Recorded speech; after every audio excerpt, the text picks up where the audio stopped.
എൻ്റെ പൊന്നു ചേട്ടന്മാരെ നമ്മൾ പറ്റിക്കപ്പെട്ടു. വളരെയധികം നിരാശ തോന്നുന്നു. രാവിലെ കിടന്നുറങ്ങിയാൽ മതിയായിരുന്നു തോന്നുന്നു ഇപ്പോൾ. വളരെയധികം നിരാശ തോന്നുന്നു. ഞാൻ പറഞ്ഞു ഫസ്റ്റ് ഹാഫിൻ്റെ റിവ്യൂ പറഞ്ഞപ്പോൾ ഞാൻ പറഞ്ഞിരുന്നു സെക്കൻഡ് ഹാഫ് ഒരു നല്ലൊരു ഇമ്പാക്റ്റ് വന്നില്ലെങ്കിൽ പടം വീഴും. പടം വീണു. എനിക്കിഷ്ടപ്പെട്ടില്ല പടം. കാരണം ഇവരൊരു എൻ്റർടൈൻമെൻറ്റ് പടത്തിൻ്റെ ട്രെയിലറൊക്കെ കട്ട് ചെയ്ത് നല്ല വൈബ് പടം എന്നൊക്കെ കട്ട് ചെയ്തിട്ടിട്ട് അവാർഡ് സാധനമാണ് ഇറങ്ങിയിരിക്കുന്നത്. സെക്കൻഡ് ഹാഫൊന്നുമില്ലാത്തൊരവസ്ഥയിലേക്ക് വന്നു. വളരെ നിരാശയാണ്. വളരെ മോശമാണ് സിനിമ. ഒരു സാധാരണ പ്രേക്ഷകൻ കയറിക്കഴിഞ്ഞാൽ തെറി വിളിച്ചിറങ്ങി വരുന്ന അവസ്ഥയാണ്.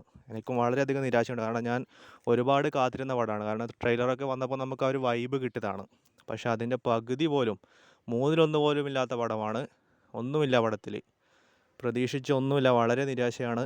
സ്ക്രിപ്റ്റില്ല. ഞാൻ പറഞ്ഞ തിരക്കഥ ആയിരിക്കണം ഒരു പടത്തിൻ്റെ ഒരു മെയിൻ കാര്യമെന്ന് എല്ലാവർക്കും അറിയുന്നതാണ്. പക്ഷേ തിരക്കഥ നല്ലപോലെ വന്നിട്ടില്ല. വളരെ മോശം, വളരെ മോശം.